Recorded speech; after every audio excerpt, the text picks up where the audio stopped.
Luke chapter 9, New American Standard Version. Now he called the 12 together and gave them power and authority over all the demons and the power to heal diseases. And he sent them out to proclaim the kingdom of God and to perform healing. And he said to them, "Take nothing for your journey, neither a staff, nor a bag, nor bread, nor money, and do not even have 2 tunics. And whatever house you enter, stay there until you leave that city. And as for all who do not receive you, when you leave that city, shake the dust off your feet as a testimony against them." And as they were leaving, they began going through out the villages, preaching the gospel and healing everywhere. Now Herod the Tetrarch heard about all that was happening, and he was greatly perplexed, because it was said by some that John had risen from the dead, and by some that Elijah had appeared, and by others that one of the prophets of old had risen. Herod said, "I myself had John beheaded, but who is this man about whom I hear such things?" And he kept trying to see him. And when the apostles returned, they gave an account to him of all that they had done, and taking them with him, he withdrew privately to a city called Bethsaida. But when the crowds were aware of this and followed them, and he welcomed them and began speaking to them about the kingdom of God and curing those who had need of healing. Now the day was ending, and the 12 came up and said to him, "Dismiss the crowds so that they may go into the surrounding villages and countrysides and find lodging and get something to eat, because here we are in a secluded place." But he said to them, "You give them something to eat." But they said, "We have no more than 5 loaves and 2 fish, unless perhaps we go and buy food for all these people." For there were about 5,000 men. But he said to the disciples, "Have them recline to eat in groups of about 50 each." So they did, and they had them all recline. And he took the 5 loaves and the 2 fish, and looking up to heaven, he blessed them and broke them and gave them to the disciples again and again to serve the crowd. And they all ate and were satisfied. And the broken pieces which they had left over were picked up, 12 baskets full. And it happened that while he was praying alone, the disciples were with him, and he questioned them, saying, "Who do the people say that I am?" They answered and said, "John the Baptist, and others say Elijah, but others, the one of the prophets of old has risen." And he said to them, "But who do you say that I am?" And Peter answered and said, "The Christ of God." But he warned them and instructed them not to tell this to anyone, saying, "The Son of Man must suffer many things and be rejected by the elders and chief priests and scribes, and be killed, and be raised on the 3rd day." And he was saying to them all, "If anyone wants to come after me, he must deny himself and take up his cross daily and follow me. For whoever wants to save his life will lose it, but whoever loses his life for my sake, this is the one who will save it. For what good does it do a person if he gains the whole world, but loses or forfeits himself? For whoever is ashamed of me and my words, the Son of Man will be ashamed of him when he comes in his glory and the glory of the Father and the holy angels. But I say to you truthfully, there are some of those standing here who will not taste death until they see the kingdom of God." About 8 days after these sayings, he took along Peter, John, and James, and went up on the mountain to pray.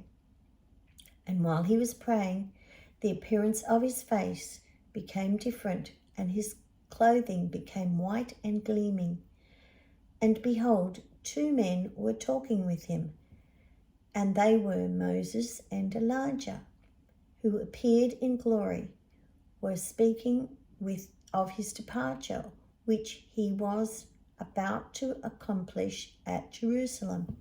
Now Peter and his companions had been overcome with sleep, but when they were fully awake, they saw his glory and the 2 men who were standing with him.